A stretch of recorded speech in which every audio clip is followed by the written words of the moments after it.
ಮನೆಗೆ ಕಬ್ಬಿಣ ಹ್ಯಾಂಗಲ್ ಹಾಕಿ ಗ್ರಾಮಕ್ಕೆ ವಿದ್ಯುತ್ ನೀಡುವ ತಂತಿಗಳಿಗೆ ಆಸರೆ ಜನಜೀವನ ಜೊತೆಗೆ ಚೆಲ್ಲಾಟವಾಡುತ್ತಿರುವ ಬೆಸ್ಕಾಂ ಅಧಿಕಾರಿಗಳು. ಹೌದು, ಚಿಕ್ಕಬಳ್ಳಾಪುರ ಜಿಲ್ಲೆಯ ಗೌರಿಬಿದನೂರು ತಾಲೂಕಿನ ಬೈಚಾಪುರ ಗ್ರಾಮದಲ್ಲಿನ ಈ ದೃಶ್ಯಗಳು ನಿಜಕ್ಕೂ ಬೆಚ್ಚಿ ಬಿಡಿಸುವಂತದ್ದು. ಹೌದು ವೀಕ್ಷಕರೇ, ನೀವಿಲ್ಲಿ ನೋಡಬಹುದು ಯಾವ ರೀತಿ ಇಲ್ಲಿನ ಬೆಸ್ಕಾಂ ಅಧಿಕಾರಿಗಳು ಜನರ ಜೀವನ ಜೊತೆಗೆ ಚೆಲ್ಲಾಟವಾಡುತ್ತಿದ್ದಾರೆ ಅಂತ. ಮನೆಗೆ ಕಬ್ಬಿಣ ಆಂಕಲ್ ಹಾಕಿ ತಂತಿಗಳಿಗೆ ಸಪೋರ್ಟ್ ನೀಡಲಾಗಿದೆ. ಅದೃಷ್ಟವಶಾತ್ ಈ ಕಬ್ಬಿಣ ಮೂಲಕ ಮನೆಯಲ್ಲಿ ಕರೆಂಟ್ ಶಾಕ್ ಆದರೆ ಅನಾಹುತಗಳಾದರೆ ಇದಕ್ಕೆ ಯಾರು ಹೊಣೆ? ಈ ಹಿಂದೆ ಒಂದು ದೊಡ್ಡ ಅನಾಹುತ ತಪ್ಪಿದೆ. ಮನೆಯಲ್ಲಿ ಯಾರೂ ಇರದ ಕಾರಣ ಬದುಕುಳಿದಿದ್ದಾರೆ ಎಂದು ತಿಳಿದು ಬಂದಿದೆ. ಆದರೂ ಕೂಡ ಈ ತಪ್ಪನ್ನ ಅಧಿಕಾರಿಗಳು ಸರಿಪಡಿಸಲಿಲ್ಲ. ಸಂಬಂಧಪಟ್ಟ ಅಧಿಕಾರಿ ಜನಪ್ರತಿನಿಧಿಗಳು ಈ ಕಡೆ ಗಮನ ಹರಿಸಿ ಇಂತಹ ಅವೈಜ್ಞಾನಿಕ ಕೆಲಸಗಳನ್ನ ಮಾಡುವವರನ್ನ ಕೂಡಲೇ ವಜಾಗೊಳಿಸಿ ಇದನ್ನ ಸರಿಪಡಿಸಬೇಕಾಗಿದೆ. ನರಸಿಂಹಗೌಡ, ಚಿಕ್ಕಿ ನ್ಯೂಸ್ ಕನ್ನಡ, ಗೌರಿಬಿದನೂರು. ಆತ್ಮೀಯ ವೀಕ್ಷಕರೇ ನಮಸ್ಕಾರ. ನಾವಿವತ್ತು ಗೌರಿಬಿದನೂರು ತಾಲೂಕಿನ ಬೈಚಾಪುರ ಗ್ರಾಮ ಪಂಚಾಯಿತಿ ವ್ಯಾಪ್ತಿಯ ಬಾದಿ ಮರಳೂರು ಅನ್ನೋ ಗ್ರಾಮದಲ್ಲಿದ್ದೇವೆ. ನಾನು ಇಲ್ಲೊಂದು ಅದ್ಭುತವನ್ನು ತೋರಿಸ್ತೇನೆ. ಅದ್ಭುತ ಯಾವ ಥರ ಅಂತ ಅಂದರೆ ಇದನ್ನು ನೀವು ಎಲ್ಲೂ ನೋಡಿಲ್ವೇನೋ ಅಂಥ ಅದ್ಭುತವನ್ನು ನಾನು ನಿಮಗೆ ತೋರಿಸ್ತೇನೆ. ಏನು ಬೆಸ್ಕಾಂನವರು ನಮ್ಮ ಕರ್ನಾಟಕ ಸರ್ಕಾರದ ಏನು ಬೆಸ್ಕಾಂ ಇದೆ, ಬೆಸ್ಕಾಂನ ಅಧಿಕಾರಿಗಳು ಯಾವ ರೀತಿ ಕೆಲಸವನ್ನು ಮಾಡ್ತಾರೆ ಅನ್ನೋದಕ್ಕೆ ನಾನೊಂದು ಸ್ಪಷ್ಟವಾದ ಉದಾಹರಣೆಯನ್ನು ತೋರಿಸ್ತೀನಿ. ಇಲ್ಲಿ ನೀವು ನೋಡ್ಬೋದು. ಇಲ್ಲಿ ಒಂದು ಮನೆಗೆ ಆಂಗಲನ್ನು, ಕಬ್ಬಿಣದ ಆಂಗಲನ್ನು ಫಿಟ್ ಮಾಡಿ ಇಲ್ಲಿ ಹೋಗಿರುವಂತಹ ವೈರ್ಗಳನ್ನು, ಕರೆಂಟ್ ವೈರ್ಗಳನ್ನು ಈ ಆಂಗಲ್ಗೆ ಫಿಟ್ ಮಾಡಿದ್ದಾರೆ. ನೋಡ್ಬೋದು ನೀವು.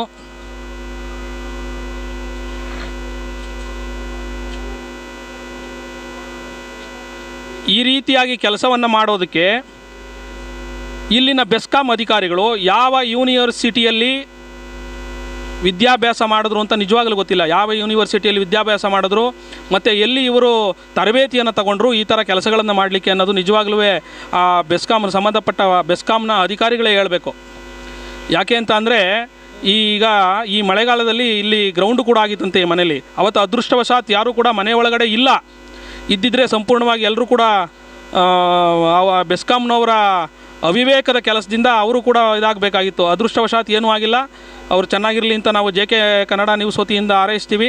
ಅಷ್ಟೇ ಅಲ್ಲ, ನಾನು ಸಂಬಂಧಪಟ್ಟ ಏನು ಈ ಗ್ರಾಮಕ್ಕೆ ವ್ಯಾಪ್ತಿಗೆ ಸಂಬಂಧಪಟ್ಟಂತಹ JE ಅವರಿಗೆ ನಾನು ಮೊಬೈಲ್ ಮುಖಾಂತರವಾಗಿ ಸಂಪರ್ಕವನ್ನು ಮಾಡಿ ನಾನು ಕೇಳಿದಾಗ ಅವ್ರು ಹೇಳ್ತಾರೆ, ನಾನು ಇಲ್ಲಿಗೆ ಬಂದು 2.5 ತಿಂಗಳಾಗಿದೆ, ನಾನು ಅದನ್ನು ನೋಡಿಲ್ಲ, ನನ್ನ ಗಮನಕ್ಕೆ ಬಂದಿಲ್ಲ, ನಾನು ಅದನ್ನು ನೋಡ್ತೇನೆ ಏನಾಗಿದೆ ಅಂತ, ನಾನು ಸರಿ ಮಾಡಿಸ್ತೀನಿ ಅಂತ ಹೇಳ್ತಾರೆ.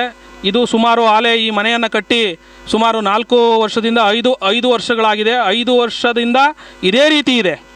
ಇದೇ ರೀತಿ ಮತ್ತೊಂದು ಮನೆಗೆ ಇದೇ ಗ್ರಾಮದಲ್ಲಿ ಇನ್ನೊಂದು ಮನೆ ಇದೆ. ಅದು ಸುಮಾರು 12 ವರ್ಷಗಳಾಗಿದೆ ಮನೆಯನ್ನು ಕಟ್ಟಿ. ಆ ಮನೆಗೂ ಕೂಡ ಒಂದು ಹಾಂಗಲನ್ನು ಹಾಕಿ ಆ ಮನೆಗೆ ಏನು ವೈರ್ಗಳಿದೆ, ಮೇನ್ ವೈರ್ಗಳು ಸಪ್ಲೈ ಏನಿದೆ ಆ ಸಪ್ಲೈ ವೈರ್ಗಳನ್ನು ಕನೆಕ್ಟ್ ಮಾಡಿದ್ದಾರೆ. ಇದು ನಿಜವಾಗಿಯೂ ಬೆಸ್ಕಾಂನವರು ತಲೆ ತಗ್ಗಿಸುವಂತಹ ಕೆಲಸ. ಈ ರೀತಿಯಾದಂತಹ ಅಯೋಗ್ಯ ಕೆಲಸವನ್ನು ನಮ್ಮ ಅನಿಸಿಕೆ ಪ್ರಕಾರ ರಾಜ್ಯದಲ್ಲಿ, ಇಡೀ ರಾಜ್ಯದಲ್ಲಿ ಎಲ್ಲೂ ಕೂಡ ಈ ಥರ ಕೆಲಸ ಇಲ್ಲವೇನೋ ಅಂತ ನಿಜವಾಗಲೂ ಅನ್ನಿಸ್ತದೆ. ಆದ್ದರಿಂದ ನಾನು ಈ ಮೂಲಕವಾಗಿ JK ಕನ್ನಡ ನ್ಯೂಸ್ ವತಿಯಿಂದ ಆಗ್ರಹ ಮಾಡ್ತಾಯಿದ್ದೀನಿ. ನಾನು ಮನವಿಯನ್ನು ಕೂಡ ಮಾಡ್ತಾಯಿದ್ದೀನಿ ಸಂಬಂಧಪಟ್ಟ ಅಧಿಕಾರಿಗಳಿಗೆ, ಕೂಡಲೇ ಇದನ್ನು ಸರಿ ಮಾಡಬೇಕು, ಇದನ್ನು ತೆಗಿಬೇಕು ಅಂತ ನಾನು ಕೇಳ್ಕೊತಾ ಇದ್ದೀನಿ.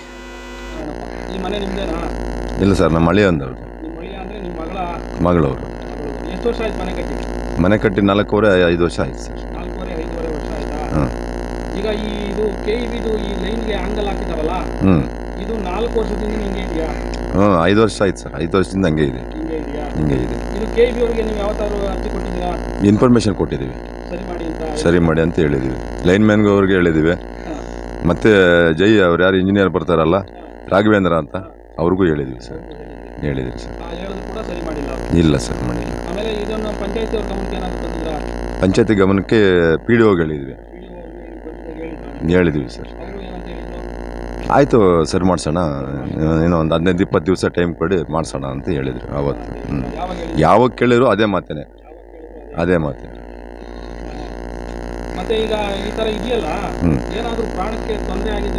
ಮನೆಯೆಲ್ಲ ಆಗಿದೆ ಸರ್, ಮನೆಯೆಲ್ಲ ಆಗಿದೆ. ಮೊನ್ನೆ ಅರ್ಥ ಆಗಿಬಿಟ್ಟು ಇದು ಎಲ್ಲ ಗ್ರೌಂಡ್ ಆಗಿಬಿಟ್ಟಿದೆ ಮನೆಯೆಲ್ಲನೂ. ಮನೆಯೆಲ್ಲ ಗ್ರೌಂಡ್ ಆಗಿದೆ. ನಷ್ಟ ಏನು ಸದ್ಯಕ್ಕೆ ಆಗಿಲ್ಲ ಸರ್. ಅಷ್ಟರಲ್ಲಿ ಬಂದು ಕಟ್ಕೆ ತಗೊಂಡು ಈಚೆಗೆ ತೆಗೆದಾಗ ಜನಗಳಿದ್ರು ಸರ್. ಯಾರಿಗೇನೂ ಆಗಿಲ್ಲ. ನಾವು ಹೊರಗಡೆ ಇದ್ವಿ, ಮಕ್ಕಳು ಅವ್ರ ಅತ್ತೆಯವರು ಮಕ್ಕಳು ಎಲ್ಲನೂ ಒಳಗಿದ್ರು. ಆ ಟೈಮಲ್ಲಿ ಅದೇ ಟೈಮಲ್ಲಿ ನಾವು ಹಿಂಗೆ ದಾರಿ ಉದ್ದಕ್ಕೂ ಬರ್ತಾಯಿದ್ವಿ. ಬರೋ ಟೈಮಲ್ಲಿ ಗಾಳಿ ಮಿಂಚು ಜಾಸ್ತಿ ಆಯಿತು. ಆ ಟೈಮಲ್ಲಿ ಸಿಡಿಬಿದ್ದು ಅದು ಗ್ರೌಂಡ್ ಆಯ್ತು ಸರ್. ಗ್ರೌಂಡ್ ಆಗಿತ್ತು ಸರ್. ತೊಂದರೆ ಏನಾಗಿಲ್ಲ ಸರ್ ಸದ್ಯಕ್ಕೆ. ತೊಂದರೆ ಆಗಿದ್ರೆ ಅವತ್ತು ಬರ್ನಿ ಎಲ್ಲ ಗ್ರಾಹಕರ ಸ್ಯಾಟಿಸ್ಫ್ಯಾಕ್ಷನ್ ನಲ್ಲಿ ನಂಬರ್ 1 ತೃಪ್ತಿ ದರದಾಯಕ ಶೋರೂಮ್ ನಿಮ್ಮ ಎಸ್ಪಿ ಟಿವಿಎಸ್ ಶೋರೂಮ್ ನಿಮಗಾಗಿ ತಂದಿದೆ ಹೊಸ ಮಾಡೆಲ್ಗಳ ಹೊಸ ಬೈಕ್ಗಳು. ರೈತರಿಗಾಗಿ ಅನುಕೂಲವಾಗಿರುವ ಸೂಪರ್ ಎಕ್ಸೆಲ್ ಕೂಡ ಲಭ್ಯ. ಹಾಗಿದ್ರೆ ಹಿಂದೆ ಭೇಟಿ ನೀಡಿ ಎಸ್ಪಿ ಟಿವಿಎಸ್ ಶೋರೂಮ್ ಮಾಲೀಕರು ಲೋಕೇಶ್ ಆರ್ಜಿ. ಹೆಚ್ಚಿನ ಮಾಹಿತಿಗಾಗಿ ಸಂಪರ್ಕಿಸಿ 8499510009. ನಾಗಲಕ್ಷ್ಮಿ ದಾಬಾ ಹತ್ತಿರ, ಗುಲ್ಬರ್ಗಾ ರೋಡ್, ಹುಮ್ನಾಬಾದ್ನಲ್ಲಿ 24x7 ಸೇವೆ ಸಲ್ಲಿಸುತ್ತಿರುವ ಮಕ್ಕಳ ಹೈಟೆಕ್ ಗಗನ್ ಆಸ್ಪತ್ರೆ. ಬೀದರ್ ಜಿಲ್ಲೆಯ ಜನರಿಗೆ ಈಗ ತಮ್ಮ ಮಕ್ಕಳ ಆರೋಗ್ಯದ ಬಗ್ಗೆ ಚಿಂತೆ ಬೇಡ. ನಿಮ್ಮ ಜಿಲ್ಲೆಯ ಹುಮ್ನಾಬಾದ್ನ ಗಗನ್ ಆಸ್ಪತ್ರೆ ನೋಡಲು ಸುಂದರವಾದ ಕಟ್ಟಡ ಅಷ್ಟೇ ಅಲ್ಲದೆ ಮಕ್ಕಳಿಗೆ ತರಹದ ಆಟದ ಮನರಂಜನೆ ಜೊತೆಗೆ ಅತ್ಯುತ್ತಮ ಚಿಕಿತ್ಸೆ ನೀಡಲಾಗುತ್ತದೆ. ಇಲ್ಲಿ NICU 10 ಬೆಡ್ಸ್, PICU 6 ಬೆಡ್ಸ್, ಡಿಪ್ಯಾಕ್, ವೆಂಟಿಲೇಟರ್ ಸೇರಿದಂತೆ ವಿವಿಧ ಮುಖ್ಯ ಸೇವೆಗಳು ಕೂಡ ಲಭ್ಯ. ಹೆಚ್ಚಿನ ಮಾಹಿತಿಗಾಗಿ ಭೇಟಿ ನೀಡಿ ಗಗನ್ ಆಸ್ಪತ್ರೆ, ಪೊಲೀಸ್ ಠಾಣೆ ಹಿಂದುಗಡೆ, ಹುಮ್ನಾಬಾದ್. ಸಂಪರ್ಕಿಸಿ 9620618472 ಅಥವಾ 8846666532.